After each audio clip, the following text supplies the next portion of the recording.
Henry, can you hear me? I don't think I don't have your audio. Hold on.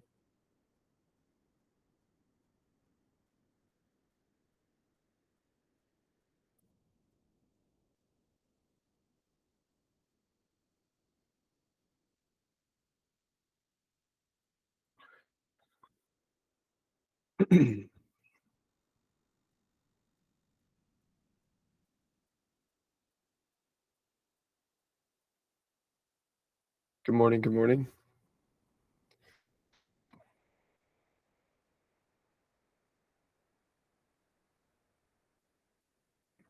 Henry, can you hear me?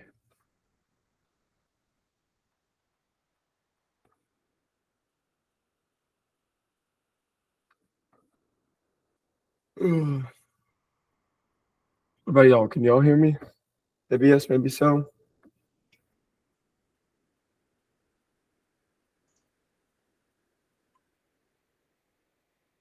Okay.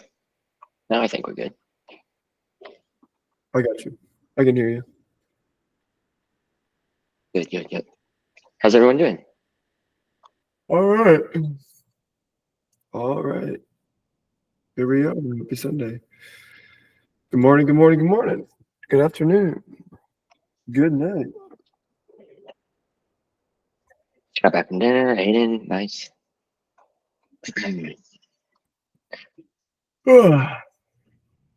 LT, Leslie, Arish, Sarah, good to see y'all. Axel.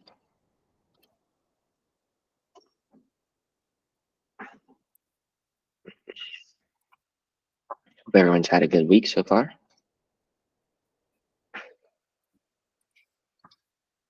It's been gearing up for the holidays.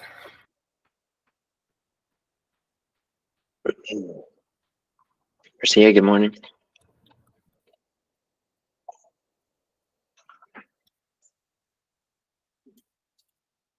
Anyone have anything fun or exciting happen this week? Just in our little chit chat time before the call, so if you want to come on the mic and share something, you're welcome to do so.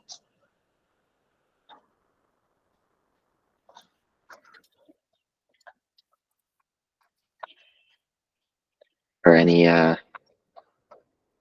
breakthroughs, revelations in your trading?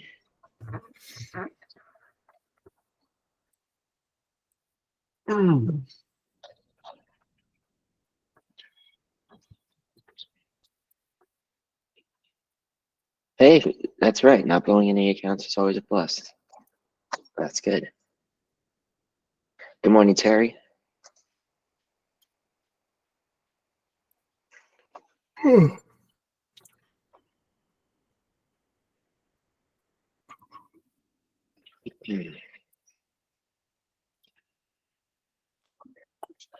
I've just been finishing settling in here, getting the office ready. Still a bit of clutter in here. I'm supposed to get my new desk today, so There you I go. should be set up for, well, next week we won't have a regular call because of Christmas Eve, but the following week should be good. Should be ready to rock and roll. I've got some trades to share this week as well for the from the training exercise. I haven't participated in the last few weeks just because of the move and everything, so I finally have one to share. There you go. Axel, been listening to that live stream ICT did yesterday. Finally found it because he deleted it after. Oh yeah, I saw him go live. I didn't have a chance to listen in, but I think I found someone who recorded it as well. I'm gonna check that out this afternoon.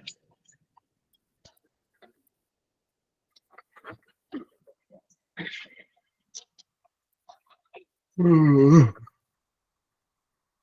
we'll just give a few more minutes for folks to come in. It's a rainy Sunday morning here. It is.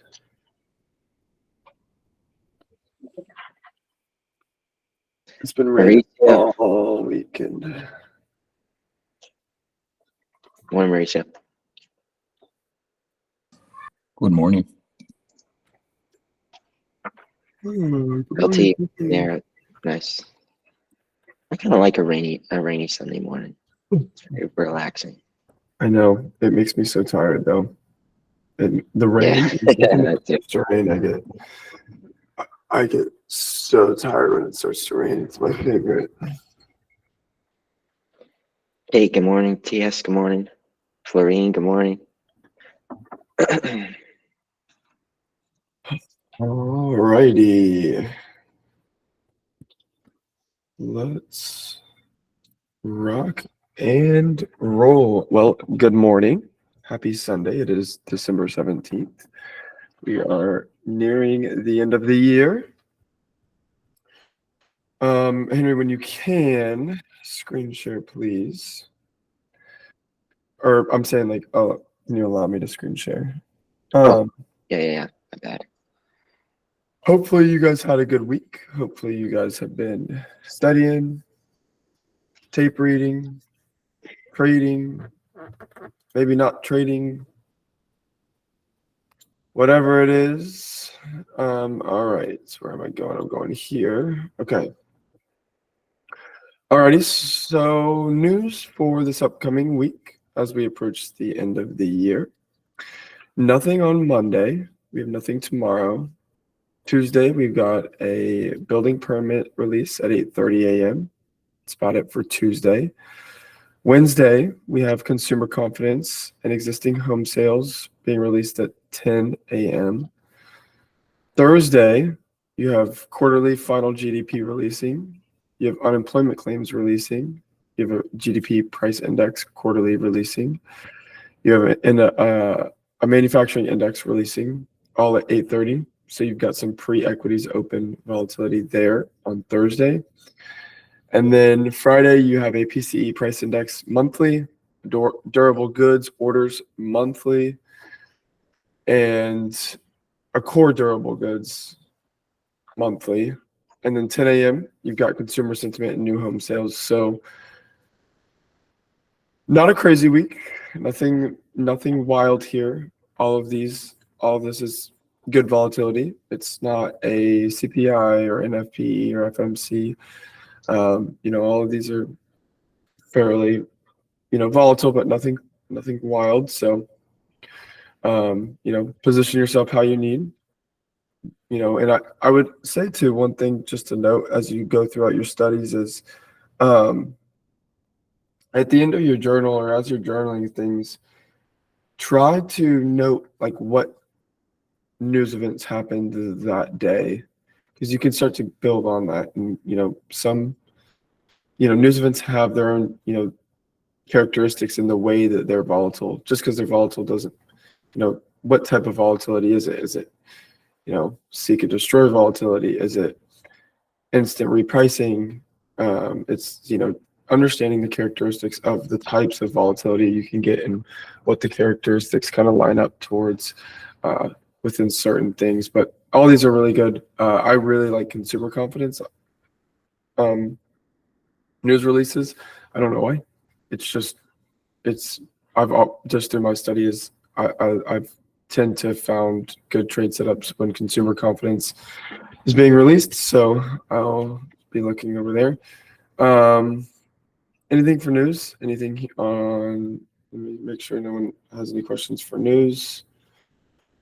We are good there. Well, then I guess the only other thing to do is get to it. So let's go ahead and jump into the charts.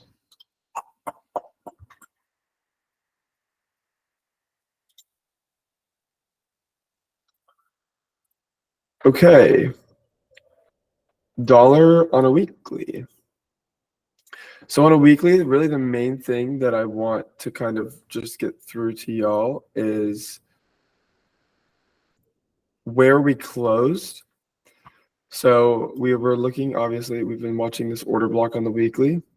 Something just to note on the weekly is that we did not close below the order block. Notice how we dipped back into it deeper than we did the first time here, but we did not close beneath it. So just keep that in mind. I still would like to see lower prices, and I'm still favoring lower prices, but just something to note, right? We had pulled up into this fair value gap the SIBI easily kind of just came through back below the equilibrium, back into this order block, and I think that we could potentially start to eye these levels down here, 101,500. But do note that we did not close here, so potentially seeing a price movement higher in here is totally fine, right? Using this as a potential order block and noting the low, open, and more so this mean threshold to make sure that price stays sensitive to that. We don't really need this previous week's high anymore. That was the level I was watching. When you go into a daily, a lot more information, right? We have relative equal lows in here. You have sell side liquidity, right? Low here, relative equal lows. Nothing crazy there. When you take this low or this high to this low, you get this equilibrium. So I'd be curious to see if price wants to trade back up into that level to trade into a premium to then continue trading lower. You have two volume imbalances, right? This one just got balanced when we traded through here. So you had a volume imbalance. Buy side was traded through. Sell side was traded through.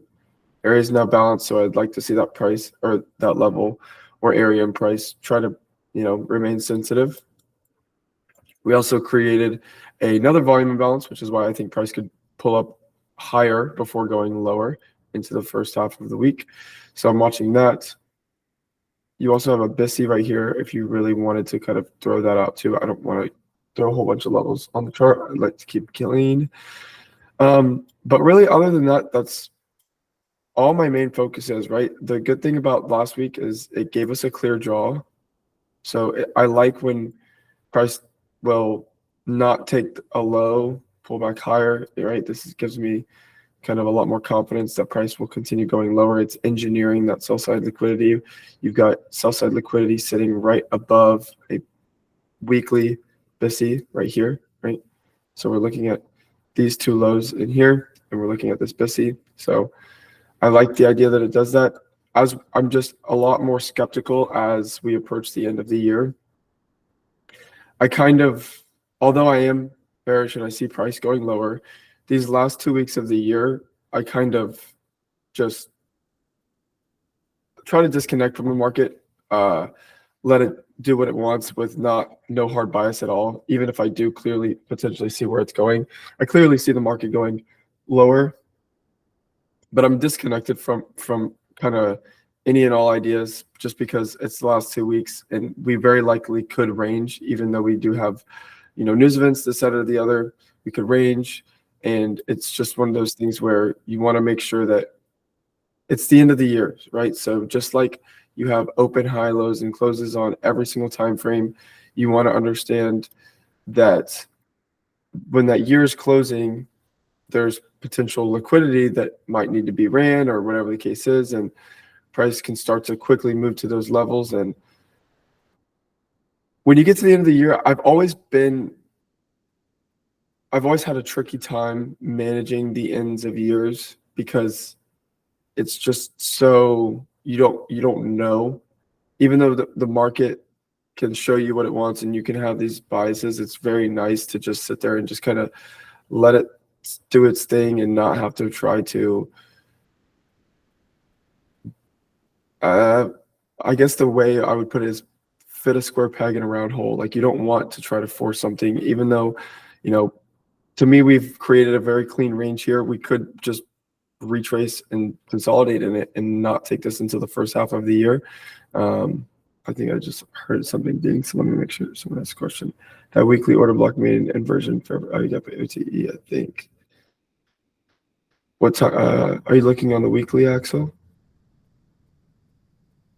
The order block made an inversion for Yeah, so if you go back on the weekly, that order block that you marked is also a SIBI, and if you throw an OTE on that price leg. Oh, right here. I see. Yeah.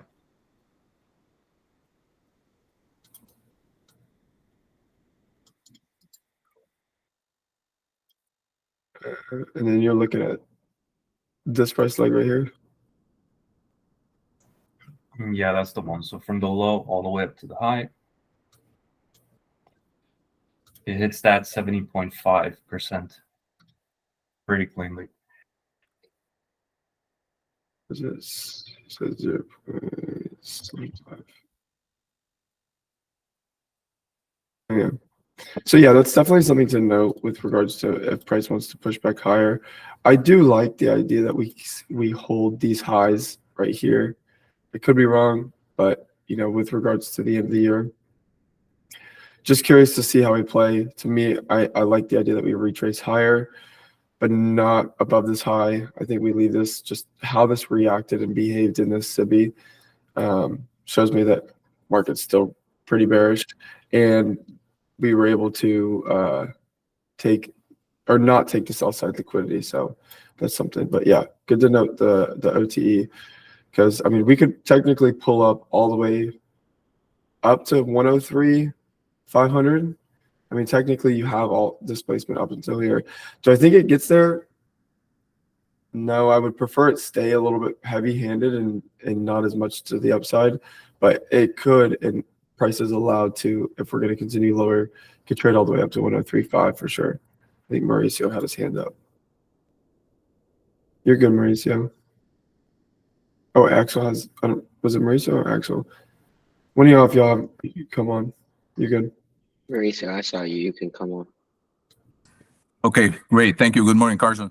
Good morning. Just a quick clarification. When you say that you see the market going lower, I'm assuming that is the indices, right? Not particularly the dollar, correct? No, I see dollar going lower. Oh, okay.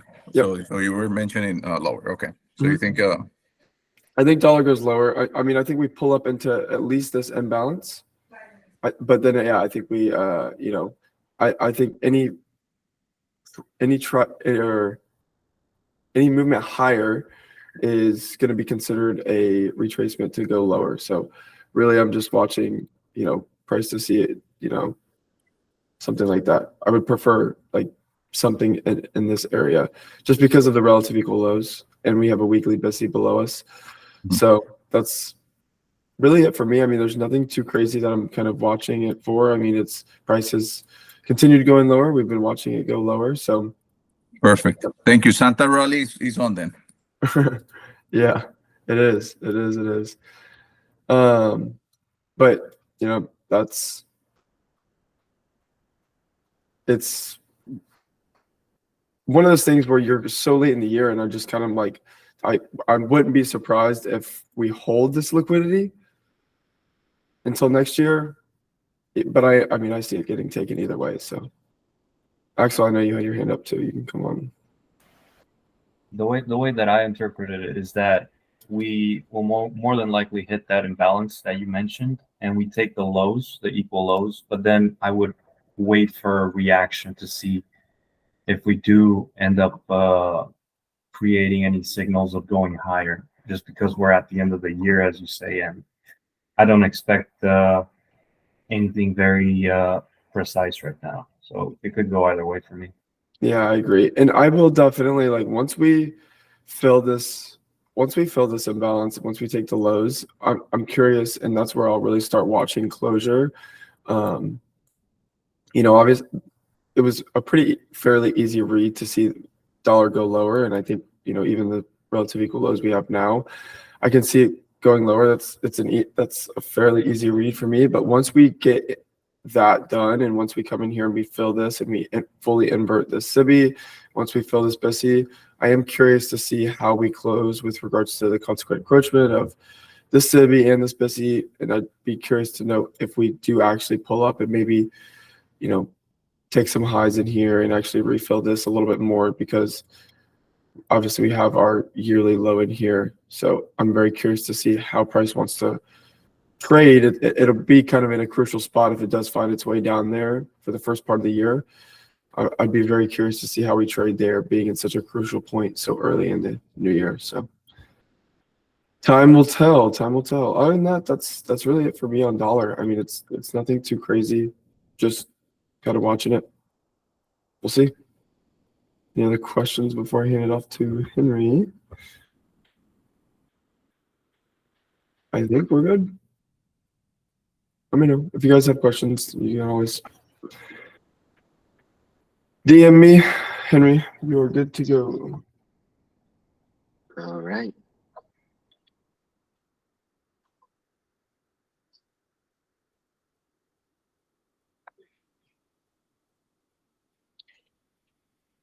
So, pretty nice price run this last week with all the news we had, running straight to those buy side targets we mentioned. And still continuing that way, right? If we look at ES on a weekly chart here, reaching all the way back to December of 21, you still have buy side resting above this high up here, right? That's a swing high because you have the lower high to the left and to the right. So there's going to be protected buy stop orders above here for anyone who is short throughout this. And so now the algorithm can reprice up here for anyone who is long to have a willing buyer up here for them to sell their position to. Because if they bought it down here, they're going to sell it up here. So now, next area to reach for ES is just going to be above that high. 2.5. You can see now that we've gotten weekly closure above this high right here. So we've delivered the buy side all throughout here, delivered the sell side all throughout here, and now we're trading back up. We can look at this as somewhat price range, this whole price action right here. And so now we can look at this high right here and see what's on a lower time frame potentially overlapping there to get a look at what PD arrays price could play off of to work up into the buy side. So what I do from there is drop down to a daily chart, and you can see that we have that high. And what does it overlap with right here? Fair value gap.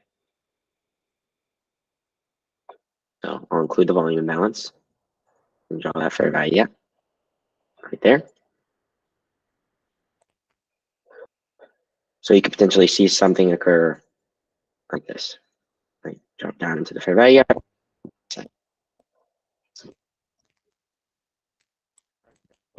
You have to be aware of just straight without anything. Placement. Henry, your audio's cutting in and out. It's like, Is it pretty rough? yeah, for a second it was there. Okay. I'll change my microphone. You can chat if you want, Carson. Yeah, and I mean, my thoughts on ES, I'll give you my thoughts on ES really quickly too, is, you know, just take a step back and look at the run we've had and just know that it, like, we're overextended, but also like we are still bullish. I mean, I still see dollar going lower, so don't be the person that thinks that just because you have a big move in one direction, it automatically calls for a reversal. That's something that I found early on in my trade, or not early on, but later on in my trading career. Just because price is going, you know, far in one direction doesn't mean that it automatically calls for a reversal. Sometimes, you know, that would get me caught up for a while because price, I would see one big candle on a daily chart and I would automatically think that that meant, you know, okay, price probably needs to reverse. That's not how it works. Okay, how's this? Is that Yeah. better? Yeah, you're good. Okay, good. Where did I kind of leave off where I was cutting out? Like you had just talked about price filling that busy and going higher. Okay, cool. I'll just do a quick refresh.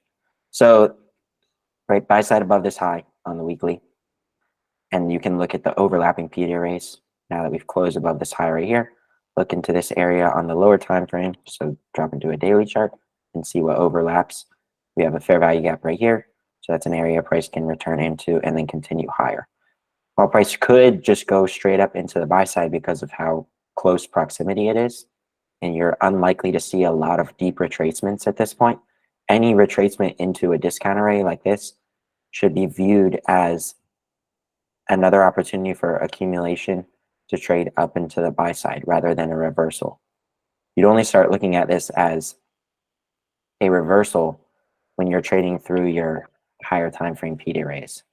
So like for me, I wouldn't really like to see price trade back below here at this point before reaching up to the buy side. And so anything in this range, I'm only looking for buy opportunities. But that's pretty much it on the daily chart here. Just looking for that buy side to for price to continue working up and toward there. What I will do is just go into the continuous chart real quick. We normally want to trade and look at the current monthly contract and not the continuous charts. But as we do reach the highs for what we can see on the current monthly contracts, I will drop into the continuous chart just so we can see what potential opportunities lie beyond that. And so if you're looking above that high, and then we're seeing the highs that we saw on ES on that weekly, which were back here somewhere. I think it's this high. It's a little bit different on the continuous contract, but above that, we'd have buy side up resting above here, and then of course buy side up here. So just keep those areas in mind if we do see a larger expansion continue to occur. These are the areas that you'd want to watch for. Right. Any questions on ES, or I'll go to NASDAQ?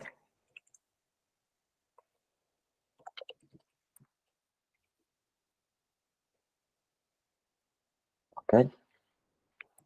Cool.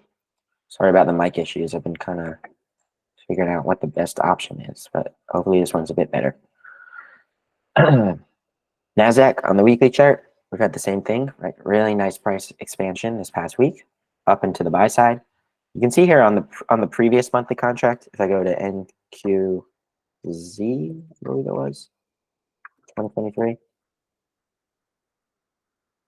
see we had a difference in the highs. So this high here did not purge the buy side. So this past week we were trading up through that, but we're now trading on the H2024 contract, and you can see this high here, this swing point right there actually did just barely purge this high at 16,406.50. So I'm just keying off that high instead. So you can see here on the weekly chart, running out the buy side right there, and then we have this this last week's high is what I have marked right here. Okay, dropping down to a daily from there. You can see how after price traded through that high, using that area nicely, leaving a breakaway gap behind right here, and expanding off of it, creating a new volume imbalance, and then continuing to expand up higher. Here, Thursday's high was just barely purged right there on Friday, and then dropping back into the range. So if we're looking at the current contract on NASDAQ, we can't see any existing price targets back here since the price data only goes to 2023. But we can look to the continuous contract and see what makes sense to continue reaching toward up here. So I'll go to NASDAQ for continuous contract. And you can see on the weekly chart, we have this SIBI right there. So that's this candle's low to this candle's high. The separation in between right there, only the sell side was delivered. And so price can return back up into there to deliver the buy side. So we're looking for that area. And then above that, you would have buy side resting above this high and above this high. Okay. So reference this chart alongside your current monthly contract chart. You can see where price is moving toward. And then here, as we drop down into the daily, you can see what's resting below us now. So we have this small buy side imbalance right here, along with the volume imbalance, and then another right here. So while we could just see that continuation up into that SIBI that we were talking about on the weekly chart, be aware of these areas as an area for price to return into, as nothing more than just a retracement to continue higher.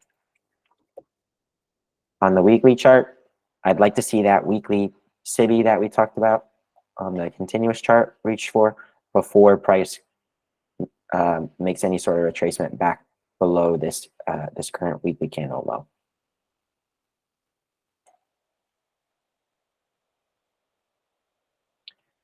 And the reasoning for that is just we're in such close proximity to it. If you're thinking about the price delivery wheel, which is we have expansion to consolidation to a retracement or further expansion, you wouldn't want to see a reversal. And to me, if price returns all the way back down below this low, that would start to look more like a reversal, because it would be trading through all of these discount arrays on the daily chart, trading through the volume balance, through the BISI, through this BISI here. So then I would start to look for price to potentially return back below this low.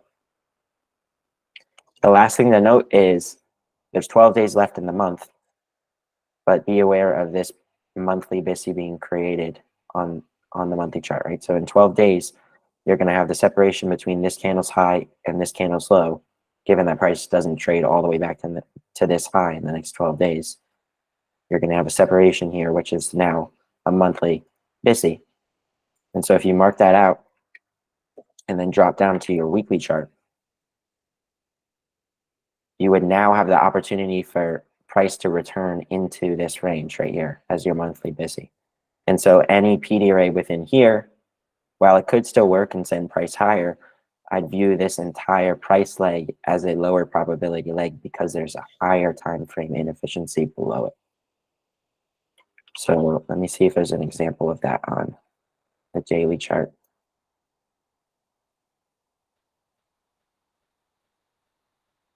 Okay, nothing super clear right here, but I'll just use, it's not with fair value gaps necessarily, but if you just look within this price action, let's say I'm going to clear this up for a second. If we're looking at what's occurring within here, what's happening is we're creating a weekly BISI, right there. And so if you look at what's occurring inside of here on the daily chart, yes, we're purging the high right here. We're creating a volume imbalance. We have a down close candle. But do you expect this to act as an order block, or do you expect this to act as a volume imbalance that will be responsive and to trade back up to new highs when price trades into it? No, you don't, because there's a higher time frame inefficiency below now.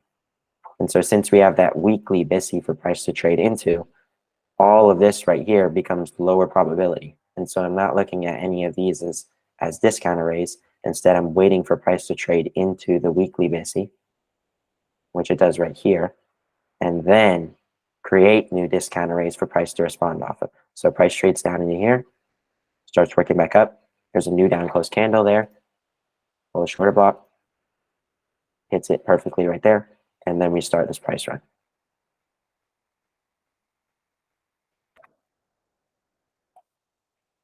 Any questions here on NASDAQ? Feel free to come on if you have something, or leave something in the chat.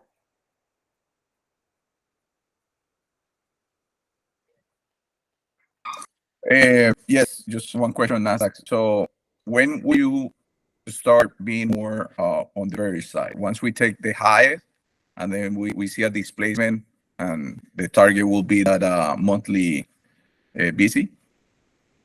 Would that be the scenario? Well, I'd look for, if we go to the continuous chart, I'm looking for this P array to trade first up here.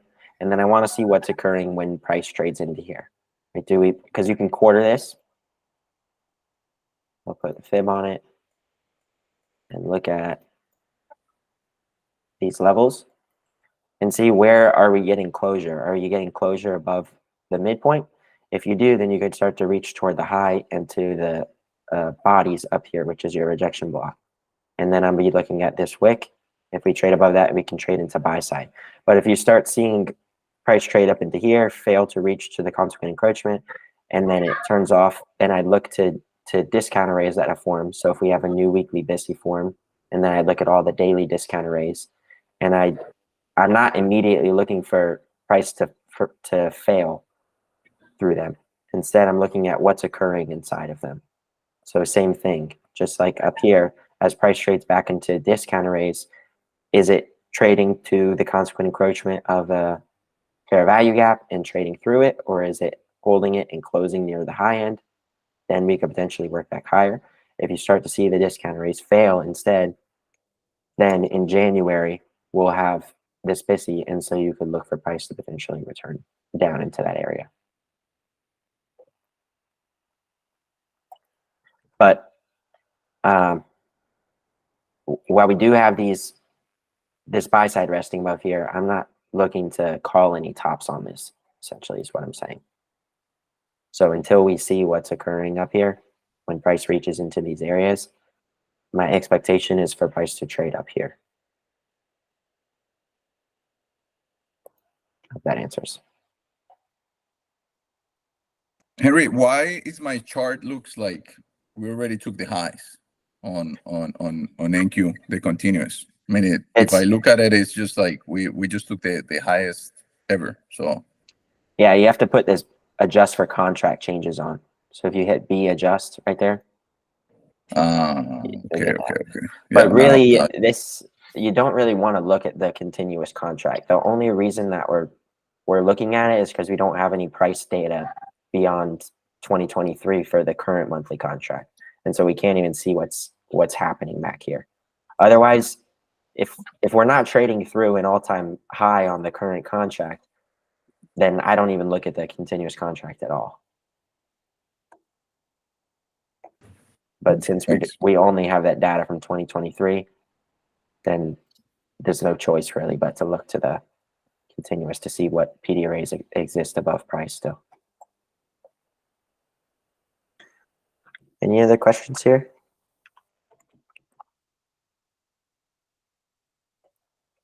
All good. Oh, Aiden, You answered it. my 2020. Oh, okay. Yeah. Cool. Okay, sweet. Then All right. what do you want to do next? I guess we can go trade reviews. Yeah, if you want, you can talk about your trades. Sure, I'll do mine real quick. So I traded on the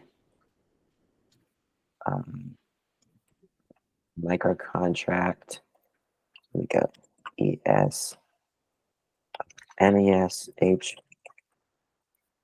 2024. And then NASDAQ, I actually had a trade on each of them. The first was a MNQH 2024. The first was a loss on ES, and then I mitigated it on NASDAQ, which was the stronger on the day. My trades were both on Friday's price action.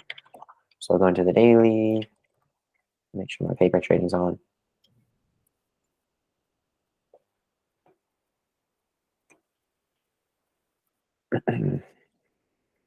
All right, so on Friday, we were continuing to press up in the buy side. On Thursday, we had closure above Wednesday's high. So while the opportunity was there for price to return into this BISI, I was still expecting that price could continue working higher up into Thursday's high. Same deal on NASDAQ. Right? We didn't get the closure above Wednesday's high on NASDAQ, but we are creating all of these discount arrays and repricing quickly. And then on Thursday, we didn't even reach down into the volume imbalance and then closed up in the upper portion of that range. And so I'm expecting the opportunity for price to just work up into buy side. So from here, I just dropped down into the 4-hour charts, and I'm seeing where price is trading off of. Here on ES, we have 4-hour imbalance right here.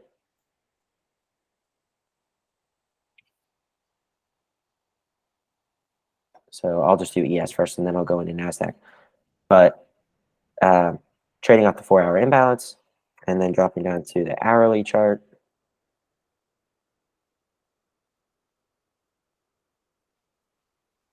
I'll put up my executions. So, oh, no, this is what I had marked out. Where's my, yeah, right here. So this was the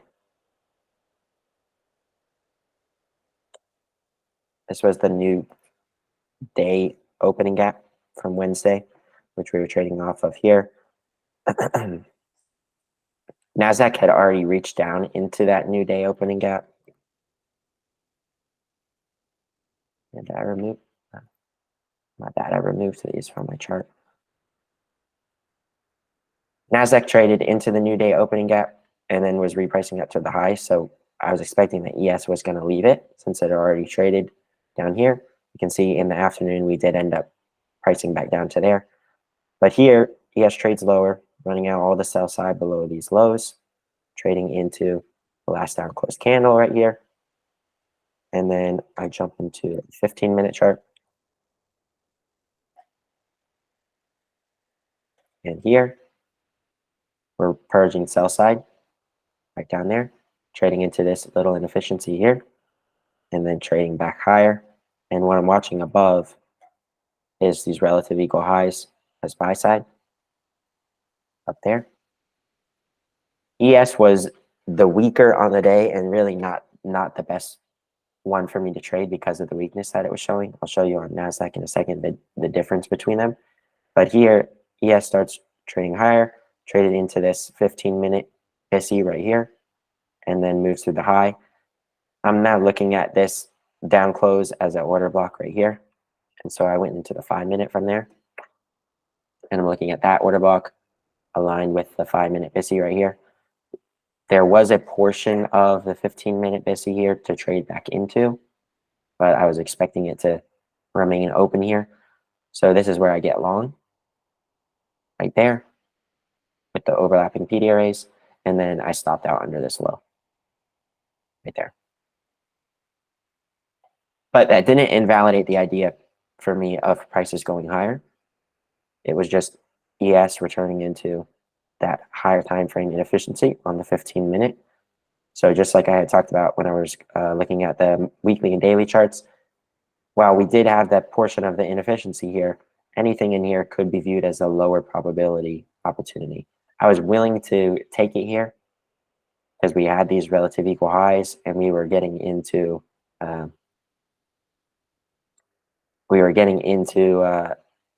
that 11 o'clock time frame where I was expecting we could potentially see a run in that macro, 1050 to 1110, but didn't get it here. But instead, what I did here is I switched over to NASDAQ pretty much immediately after that loss occurs. And then here, put my executions on. I was able to capitalize on NASDAQ and mitigate that loss and go back into profit, trading up into the buy side here. So you can see here, we've got the new day opening gap. Let me go to the 4-hour first. You can see that right there. On the hourly, the new day opening gap right here from Wednesday. So you have the close at 4 p.m. and then the open at 6. Drawing that out, seeing how price is using that in here. Here we're trading back down into it, running the sell side out below this low, and trading into this last down close candle right there. And then working off that high. And you can see as price starts to trade back above here, what does it make the most sense for it to reach for? It makes sense to reach above the buy side above these relative equal highs up here and not to trade back down below this low. So I'm just looking within this area for discount arrays on lower time frames to trade up into the buy side. And so I keep working down the time frames from the higher to the lower. So from the hourly, I go to the 15-minute. And then here,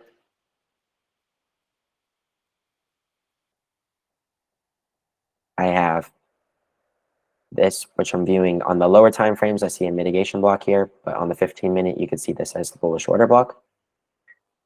Looking at that as an overlapping PD array width, it's very small, tough to see, but there's a BISI in here on the 15-minute between this candle's high and this candle's low. That small separation right there. That. So overlapping PD arrays right there. Price trades into it once right here. Again, right there. And we have the relative equal highs resting above here. And I went down to a 5-minute from there. And I'm looking at this as the mitigation block. There. So we have a low, a high, a higher low. And I'm just looking at the wick as it overlaps with this PD array, which is the 15-minute BISI. And then I'm entering long right there. with my target being above the buy side right here. And my stop is under the low of the candle that created the 15-minute BISI. So right there. That's the BISI right there. So my stop goes under this candle's low. Right there.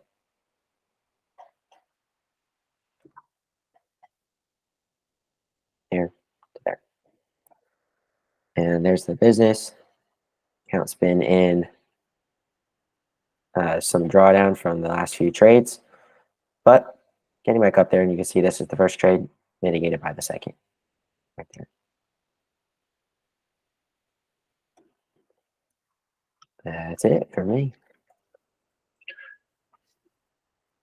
Nice. Any questions here? Or I'll pass it to Carson. Did you have a trade this week? I did, but not on the training exercise. I wasn't able to. I was gonna try to sneak one in on Friday, but I will go and see your guys's. Let's review some.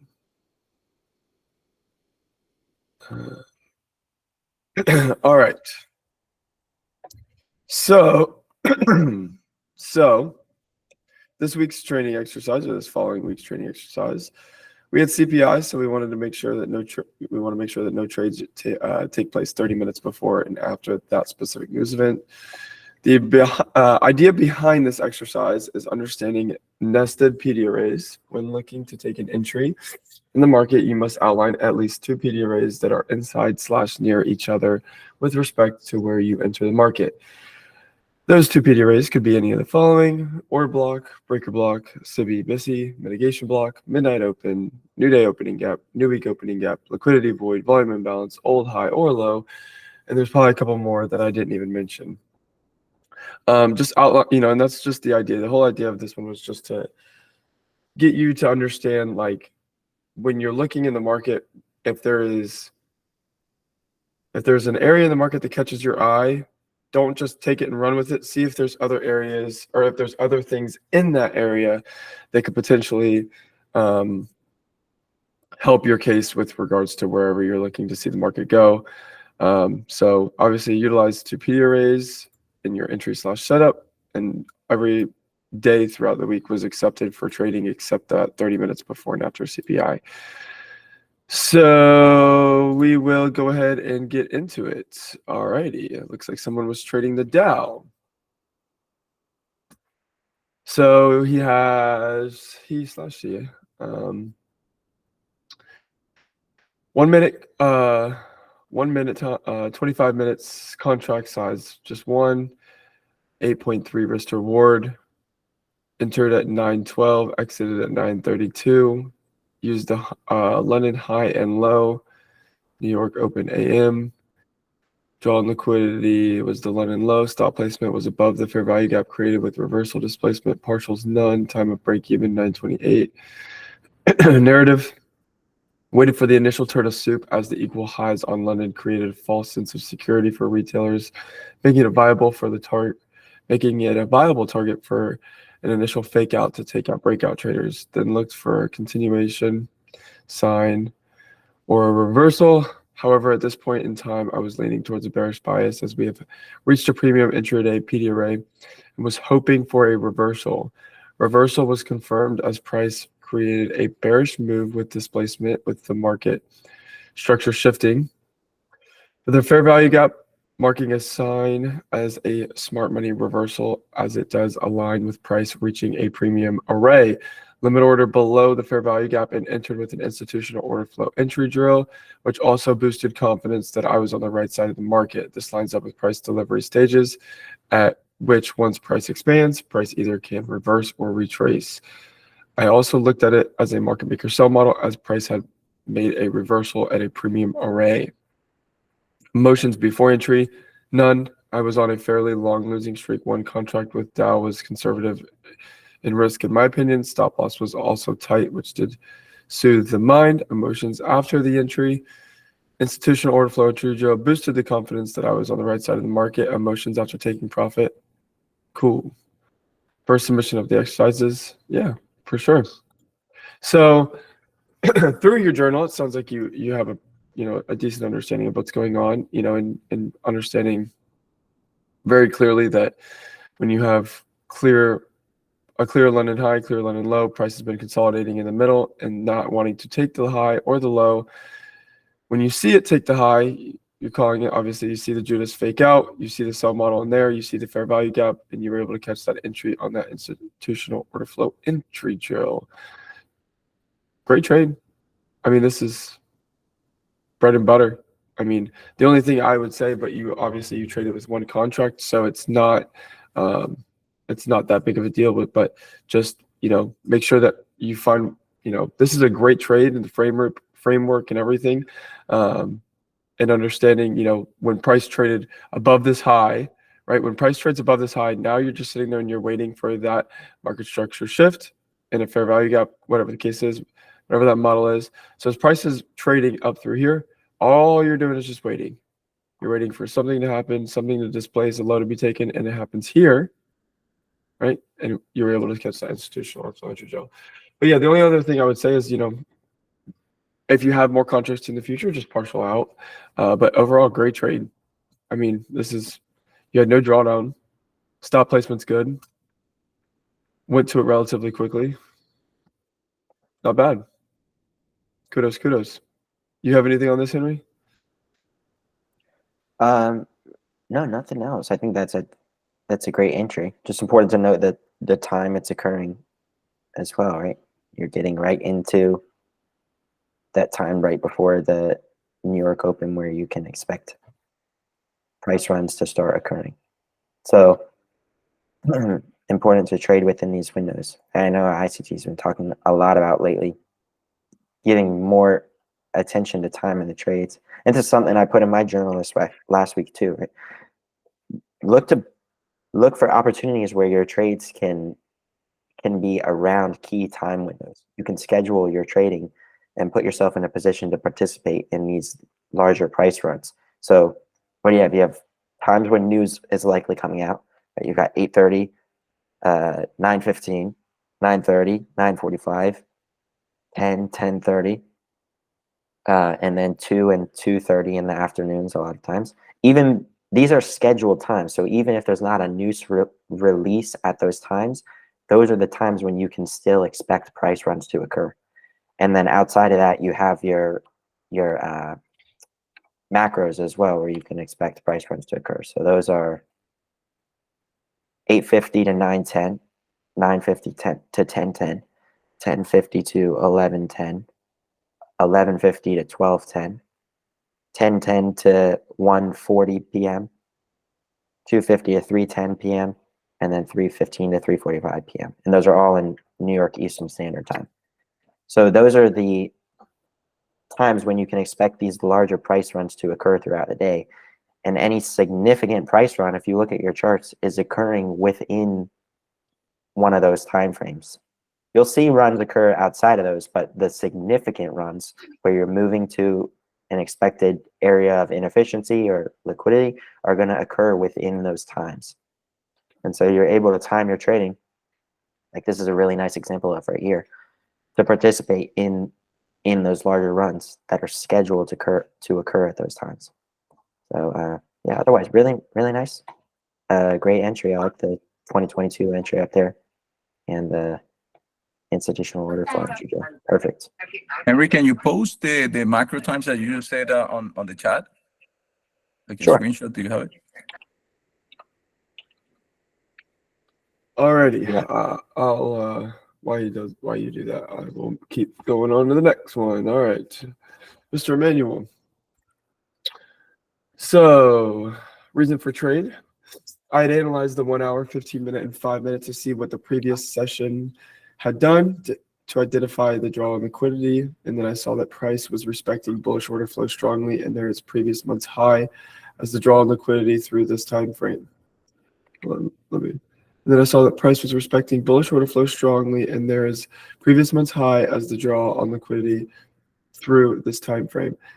Then I went to the 1 minute time frame and waited for a fair value gap for a silver bullet entry.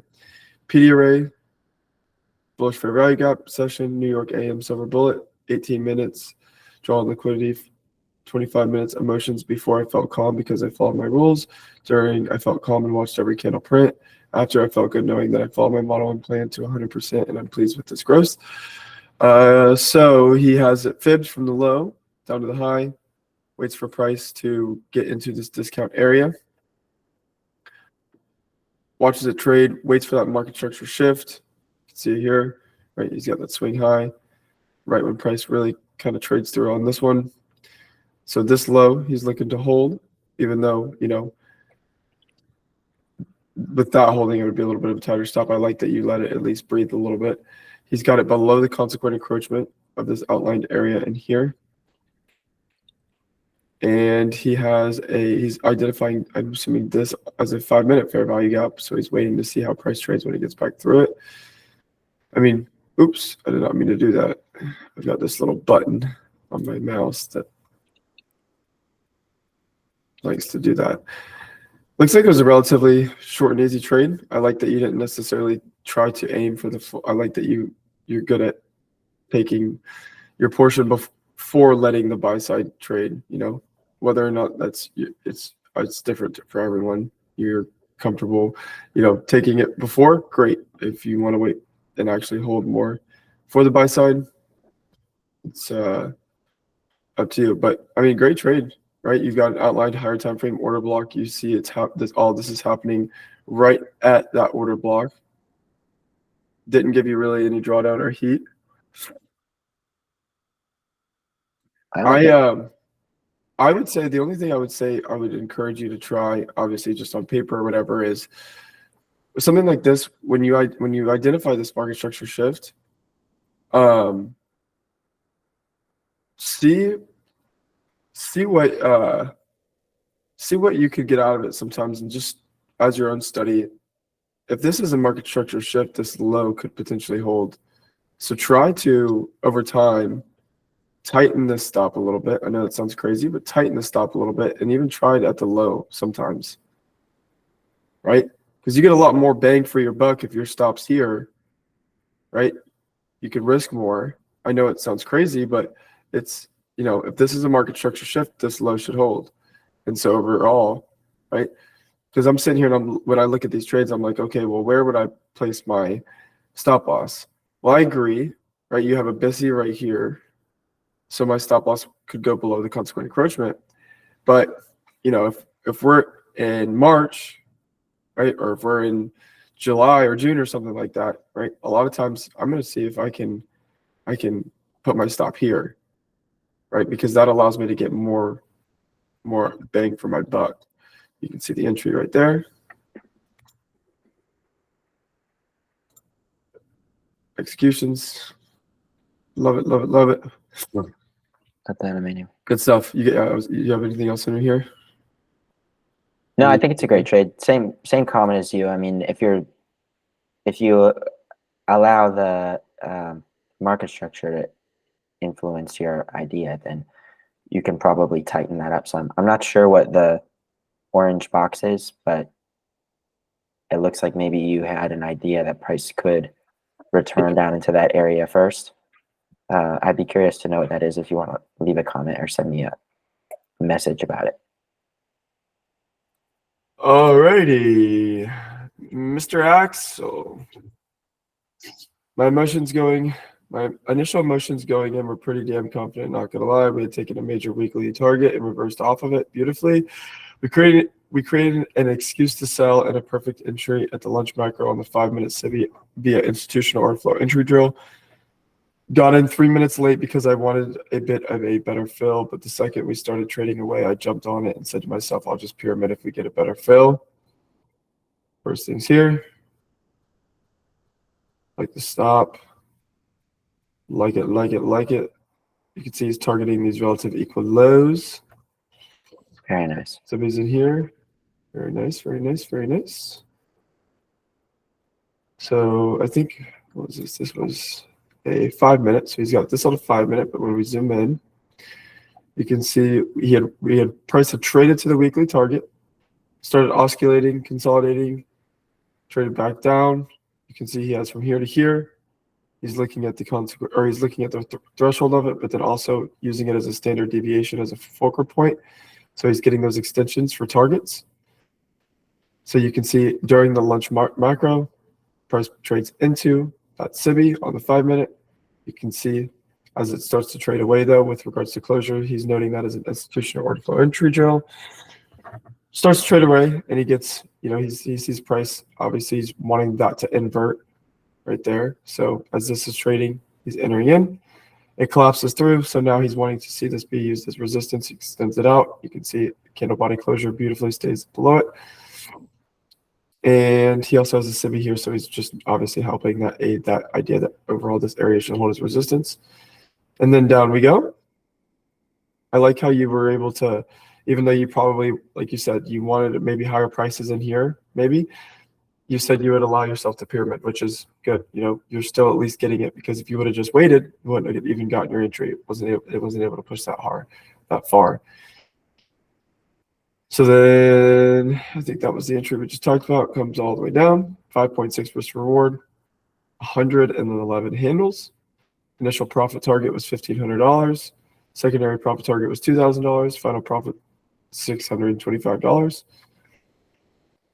2 hour and 16 trade duration, long trade. New day opening gap, mean threshold, equal lows, 20% of the weekly retracement level, -6 standard deviation. I mean, all on the money. All on the money. Moved to stop loss once break even was taken. So it looks like you were, I think, so you sold here, and then you might have gotten in on another entry, and then got stopped out right here on both of them. Oh, I see. You moved it. Yeah. Okay. That makes sense. Yeah. I see right here. You moved it. Trade stop. What's the purple box? I have the descriptions under the pictures. Yeah. That purple box is the new day opening gap. Okay, new day opening gap. All right. So he said, I had trailed my stop on 3 separate occasions. First trail once we traded below the highlighted point of interest where I moved to break even. Second trail was once I had made my next entry at the 5-minute SIBI. Third trail happened once I had seen we had hit the 20% of the weekly retracement, but not my terminus. The second we hit the 20%, but not closed beyond it, I started having flashbacks from Nam. I said to myself, I've been here before and I'm probably going to get bit. And so I did. For 3 handles worth of price action, I left $1,100 on the table because I expected accuracy. I guess we did deliver with accuracy, just not the one I wanted. By the end of it, I honestly just felt like I had finished around with Mike Tyson. I'm not mad. I didn't close early because I mitigated my loss, but I'd be lying if I said I wasn't disappointed. Yeah, I mean, this is something like that. Just you have to. I deal with it too. Right, when you try to fight that accuracy and perfection, I've found almost every time I found myself 8 out of 10 times, the second I find myself fighting that accuracy, I always end up losing, or not losing money, but leaving money on the table. Just like you said, right? For some reason or not, it's just the way it works. Is this the second you try to just be a little bit more that perfect? You find ways to leave money on the table because you just try to do too much. You try to see too much, and for whatever reason, you're always, when you're doing all the other right things and you're managing and you're moving stops and all that stuff, and you're trailing your stops, you're so susceptible to leave money on the table. I do it. I've done it plenty of times. I mean, great trade though. Yeah, and like my only thing here is I want to see over time, even though you got a chunk of the trade, like I understand this, that is the most painful thing as a trader, right? Through all this, even though you had a great trade and you still got profit out of it, like you want to see that trade through. You got exactly to your terminus without, a couple ticks, and it's annoying.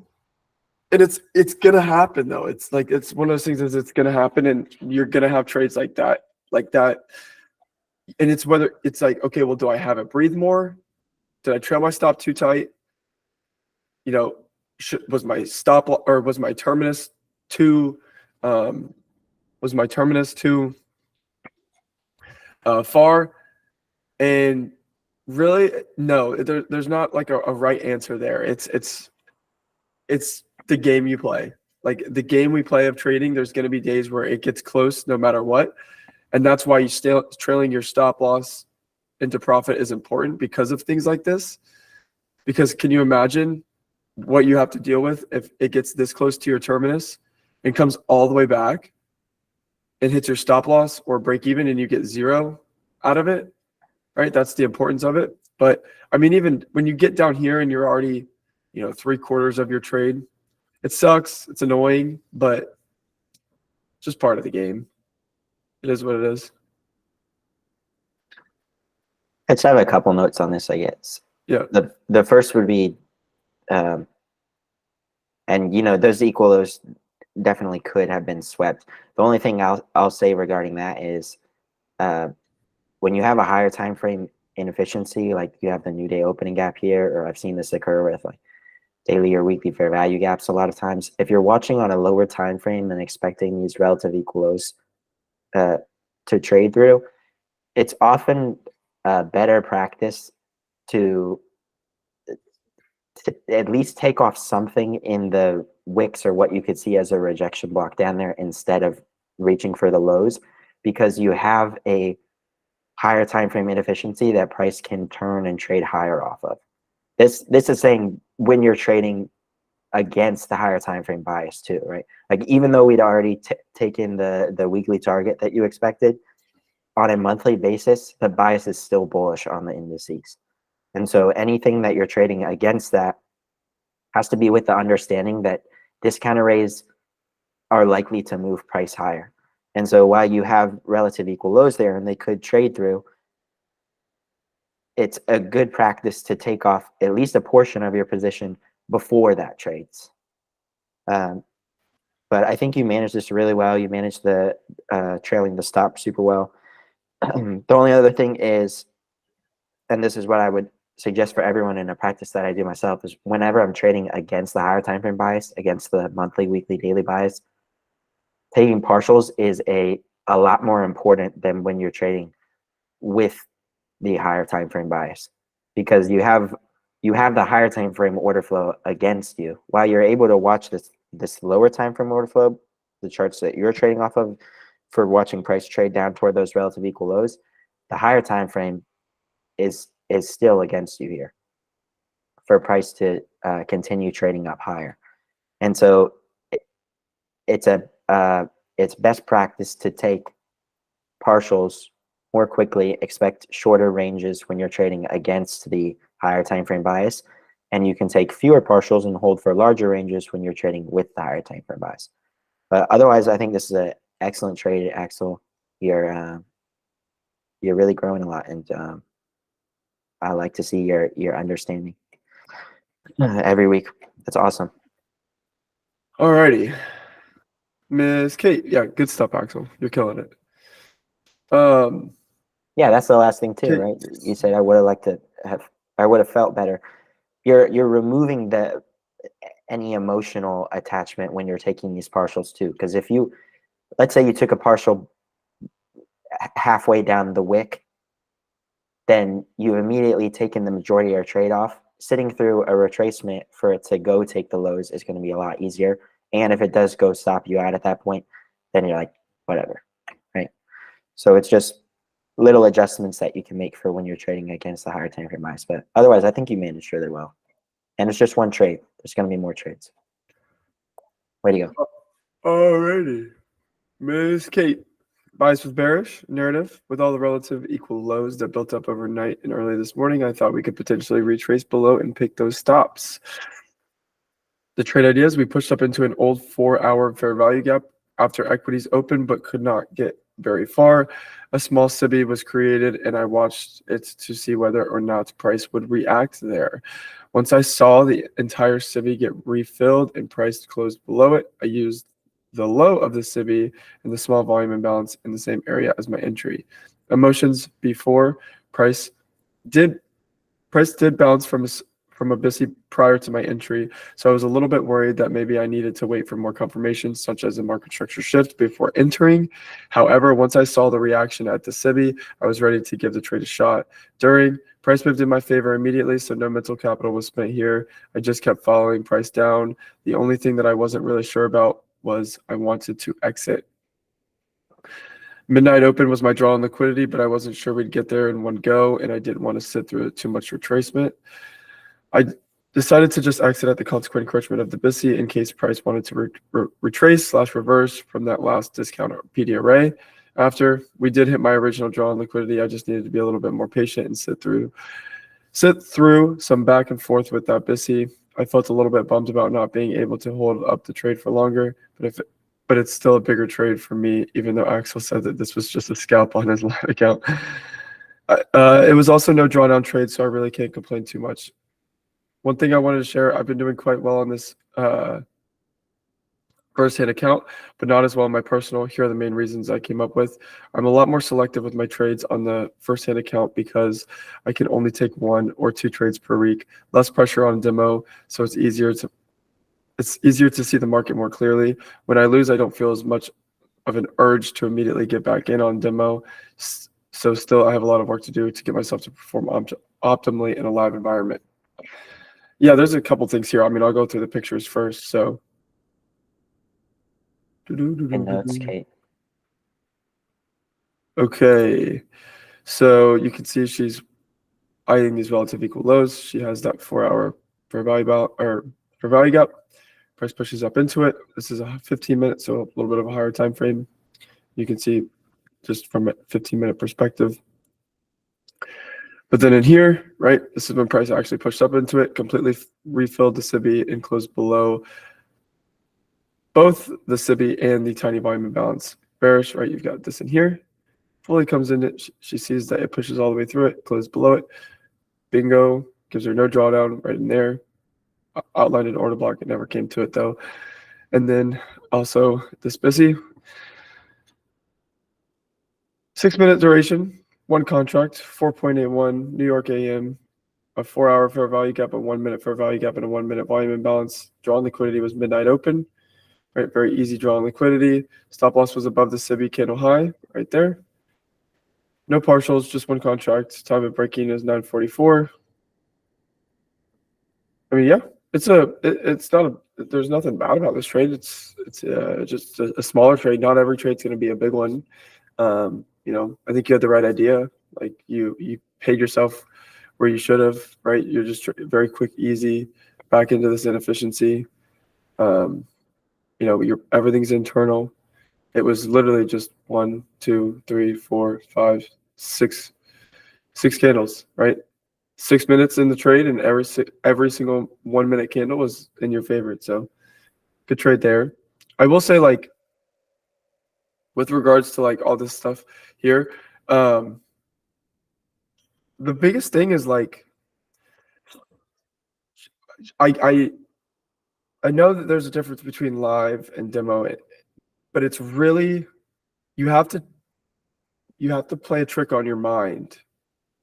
You have to try to, as much as you can, subconsciously try to trick your brain to think that you are just trading a demo account, right? The only thing that I'll even say here is, what can you do to put yourself in a area where when you go and trade your other, you know, your funded accounts or live accounts, whatever it is, when you're trading those funded accounts or live accounts, what can you do to mimic what you do in here, right? Because if you like your results and you like your progress and your growth on the first-hand account, it's how can you copy and paste what you're doing on those accounts? And it's a lot easier said than done, I know, but it's not impossible, right? If you like the results that you're getting doing these exercises on the first-hand accounts on the demo, what can you do to truly mimic it, right? What can you put in place and understand, like, hey, the results are here, right? And you know you're doing this when you're trading it on the first-hand account, right? I don't immediately get back in, right? That's something you're going to have to fight, like, just in general. When you are trading live, that is an emotion that's going to constantly be there, right? You're not going to want to be as patient. You're not going to want to be as picky, and it comes with discipline. Like, that's the reason why we have these rules on these training exercises, right? When you win, stop. If you lose or go break even, you get one more chance, right? And that's not to say that that's how you should trade every day for the rest of your life, and that should be your model. But if it works for you, there's a reasoning behind it, is because that's a characteristic that is crucial for your trading.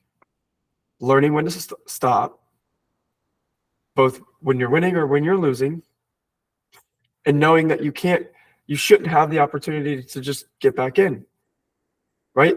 Like, the reason why floors are successful is because they have risk managers that oversee the floor that will sit there and not let you do it, right? That's the thing, is like, the reason this is hard is because it would be a lot easier if you had someone, or even someone that sat there and said, okay, right, she hit her loss limit for the day, perfectly fine, within her risk parameters. Let's freeze the account, right? And your account's frozen for the day. You can't trade, even if you wanted to. That's nice. It's nice tools to have, but it's tools that we don't have. So we have to try to build things in there, right? These risk managers, they won't allow traders to, just blow their account and spiral and trade. No, the second that they've got a list of sheets or whatever the case is, and they're think about it this way: they're sitting there and they're understanding where all the traders on the floor are for the day, and the second one starts to get a little bit more skewed on the winning side or losing side, it's just, all right, account paused. They don't have access to place trades, right? Think about it that way. Be pretty easy. Now you might complain for the first, I don't know, how long, but there's a reason it's there, right? Once you get skewed one way or the other, you want to just stop. I'm a broken record with this. It's so much better to just stop. I'm not trading for the rest of the year. I probably won't trade for the rest of the year. I guess, to boil it down, because I don't want to go on a rant and I'll continue, it's just less is so much more. Less is so much more. It took me years to figure that out. And you don't feel how much it is right away. It's not something you don't realize how much more it is just like that. It takes time for you to realize how much more it actually is, but less is so much more. Anything else here, Henry, that you want to touch on? Oh, Kate, were you coming on to say something? I heard the mic open up. No, maybe not. Yeah, otherwise, just technically, this is the same thing I was saying with Axel's trade, right? I think this is an excellent trade because you're shorting, you're going against the higher time frame bias, and you're taking your partial, or you're closing your position before the low, which is great, because we're going for shorter ranges, smaller targets, and not expecting the terminus to trade when we're trading against the higher time frame bias. And while it does trade there, you don't need that to be profitable, right? And if I would think about it like this: of course you want to grow and continue to be able to do more and get more, right? But if this trade right here, if this was all you were ever able to do, and you could do this every single day, then that should be enough, right? Because you're going to get more capital behind you. You're going to start to grow and compound your accounts, and this is enough to do that over and over and over again. That's an entire career made just in that single trade. So don't put too much pressure on yourself about needing to get the terminus or having to hold for the last target. Yes, it's amazing to grow into that, but understand the circumstances too in which the market is more fit to do that. And it's okay to adjust your expectations outside of that. So here you're going short against the higher time frame bias. It's fine to not hold for that terminus. Whereas when you're trading for when you're trading with the higher time frame bias, like if you were in a long trade where you could expect a larger range, then you can push yourself a little bit more to hold for that terminus and get a bit more out of the trade. But I think you manage this really well, and there's nothing to be ashamed about viewing it as a scalp or however you may view it. I think it's great. I will say too, you went ahead and surpassed me on the account balance. So there you go. I don't know what it is about me, but and it's funny, and I wanted to, because last year I didn't at all, and with firsthand growing and everything, I told myself I was still going to actively participate in the markets no matter what. But I do not like trading in December. I will tell you that right now. Every time I even get to a point where, even if I have winning trades, I do not like trading in December. I am not that I'm not that good when it comes to it. Obviously, I win trades and I do that stuff, but just the way I manage trades, the way I watch the market, it's not unreadable or untradeable, but it's just not for me. I have found that even next year, like, I'm gonna kind of remain. I'll probably still do training exercises, obviously, if we're doing them next year. But just trading live, I will take the month off.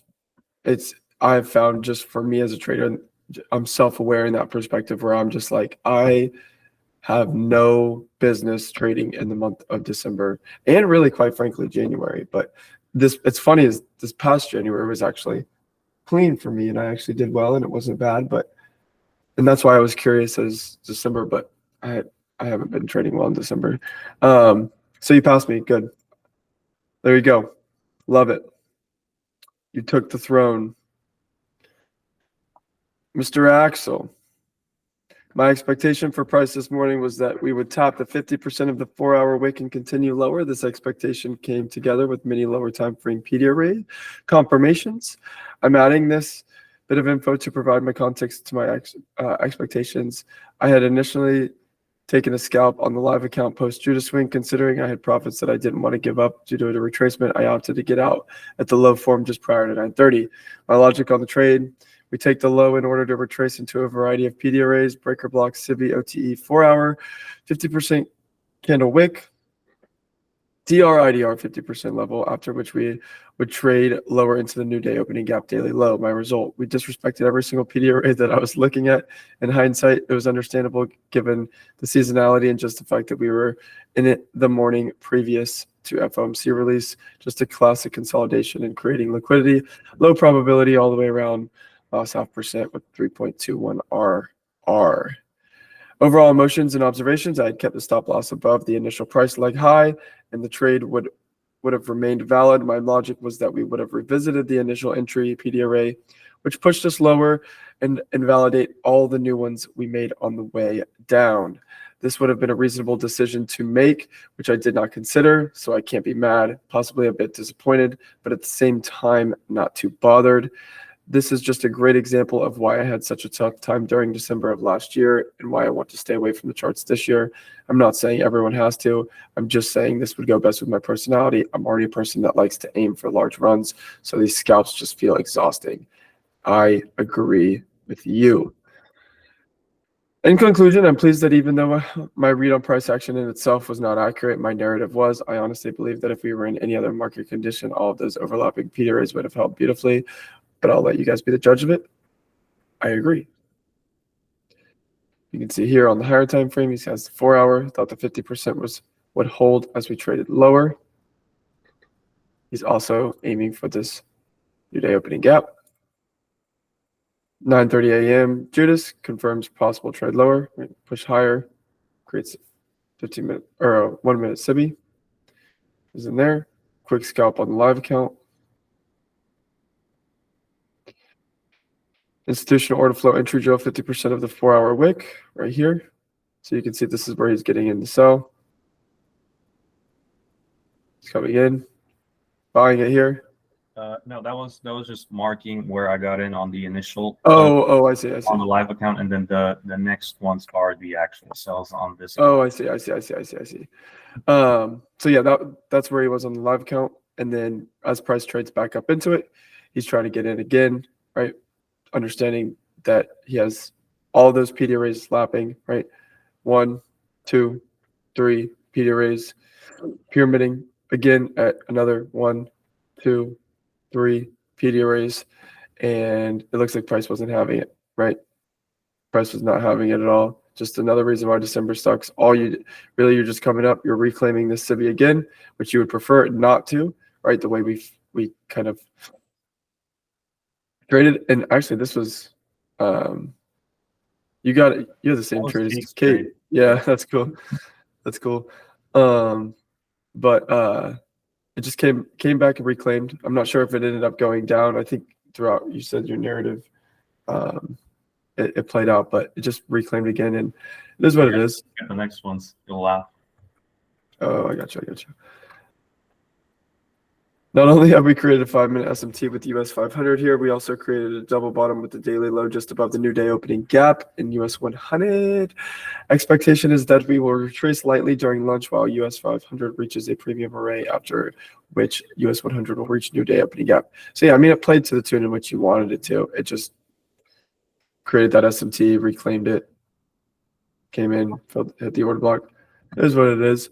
I mean, there's nothing. I mean, your timing's good on the trade. Just December, best way I can say it. And I know you know. Ahead of FOMC is a tricky day to trade too. Yeah. I think it tends to be best to be done by 10 on a FOMC day, or if you're going to trade the afternoon, then come back after 2:30. Yeah. But hey, it's all right. It's just one trade, and you had the expectations, right? I mean, your target laid out, so it's just a matter of you got the quick scalp on your live, timing, right? The scalp's good on live count.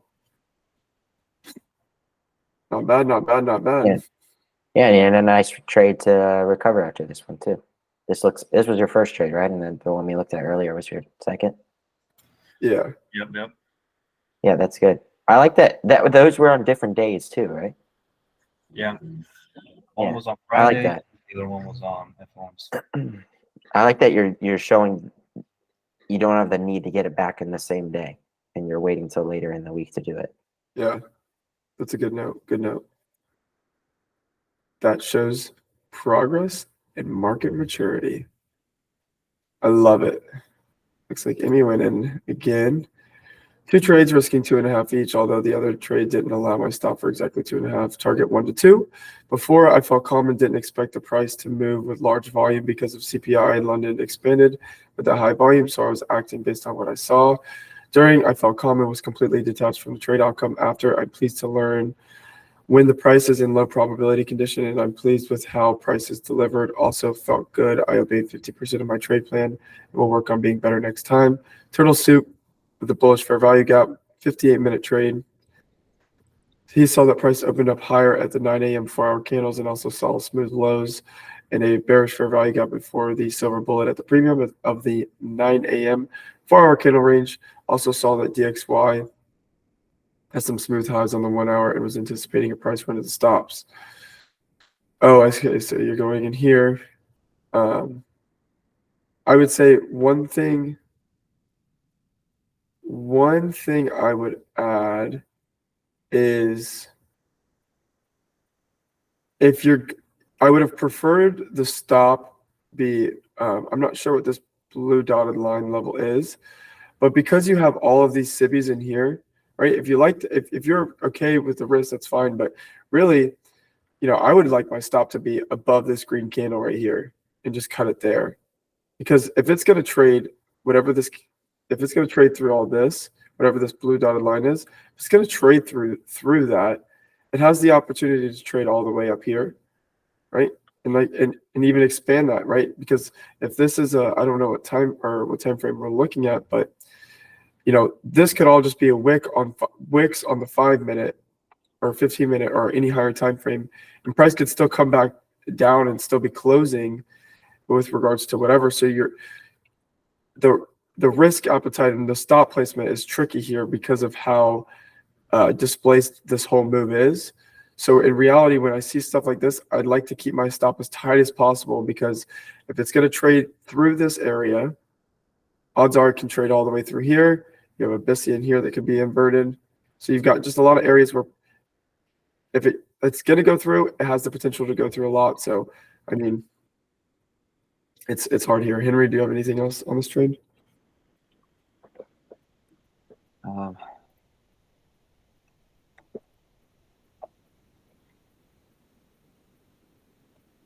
All good there? Yeah, I think all good. It's just a matter of following the higher time frames too, I think. It just looks like it was a short. Yeah. Especially in So- December too. You want to make sure Yeah. you're zooming out.